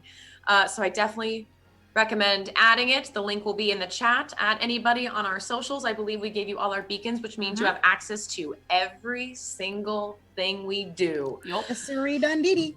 All right, and I don't see any other questions, so we'll just start off by saying, Chanel, thank you for coming off. Where can they find you? Do you have any other D&D games to speak of? Nope, my other D&D games are all on hiatus, so this is why I pretty much make every game here, because this is the only one I got. But I'm okay with that, because I have some photo shoots planned for spring that I really want to do. So you can find me on TikTok, on Instagram. Cerulean Wings is my handle. Looking to have help build my first PC so I can start streaming. So if you join the Discord, shoot me a message, because me and Autumn are definitely.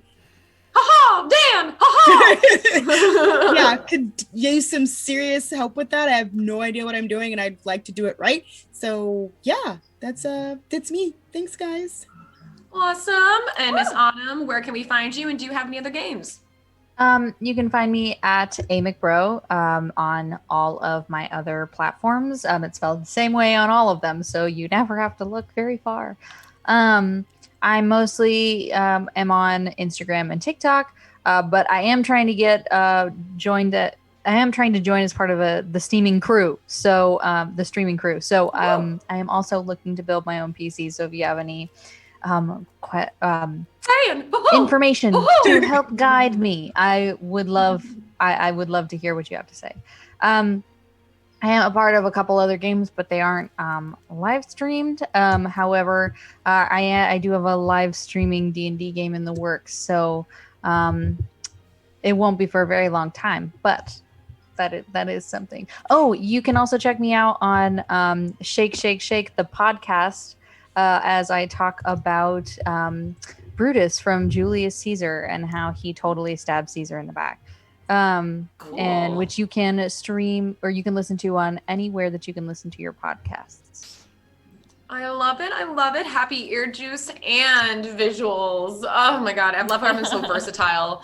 Who makes me be like, you want to hang out with my friends? Cool. They do literally everything. Like, what do you want? Podcast, show, YouTube, TikTok, Instagram, famous, not famous. Oh my God, I have everybody. Okay. Yep. Taylor, thank you for helping today and also always doing tech. If you haven't noticed, I can't do it.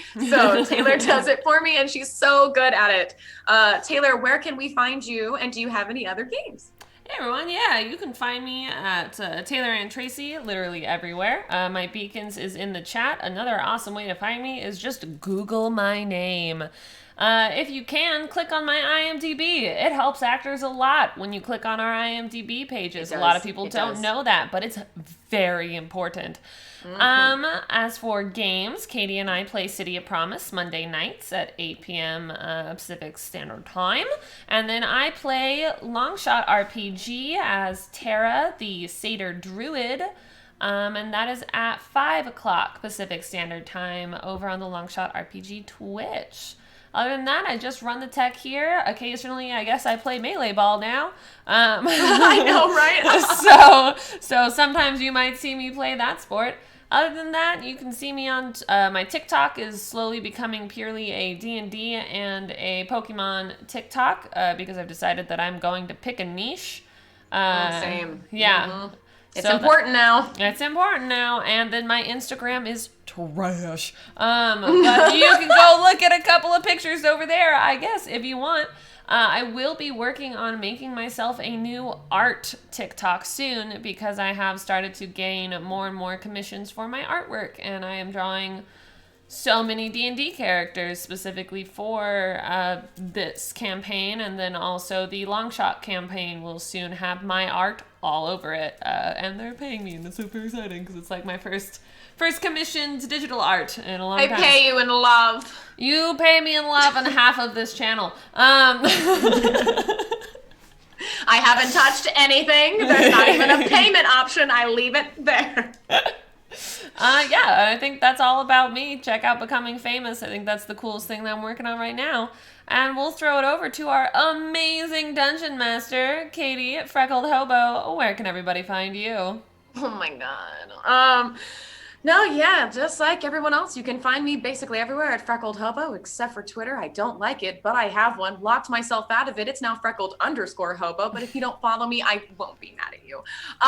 You can watch me on a bunch of games, actually. I've got a Monday game, 8 p.m. Pacific Standard Time on @Dragons and Dreamers with Miss Taylor as well. Our characters are slowly becoming friends. We're working on it. trying to game it, but it's very difficult. And on Fridays, I play a game on Hunter's Entertainment. It is a Alter Carbon type game. It is really cool. I play Mama Sky, who is the Madame of the Middle District. It's a lot of fun. And that is on Fridays at 1 p.m. Pacific Standard Time. And then, of course, come here on Sundays to see us play our game for the FeyWild. We will be joining with our last two ladies, Miss shanibeez and Miss Lacey. I was like, Rayla, that's your real name now. We all will be here every Sunday, most likely at 11. I will let the ladies know we will be having a break gap, I believe in July. So you'll have a little vacay from your characters. I might have one of you come on and go live, or we might do another little like 1 hour thing, but we're definitely gonna have some breaks in the summertime. But yes, I'm really excited to continue playing this game. 2 big secrets were let out. So this will show you that if I say, hey, we're going to do a random stream on Friday, are you guys free? You might learn some things. So it's my way of giving you incentive and prizes without giving you 2 super powerful swords.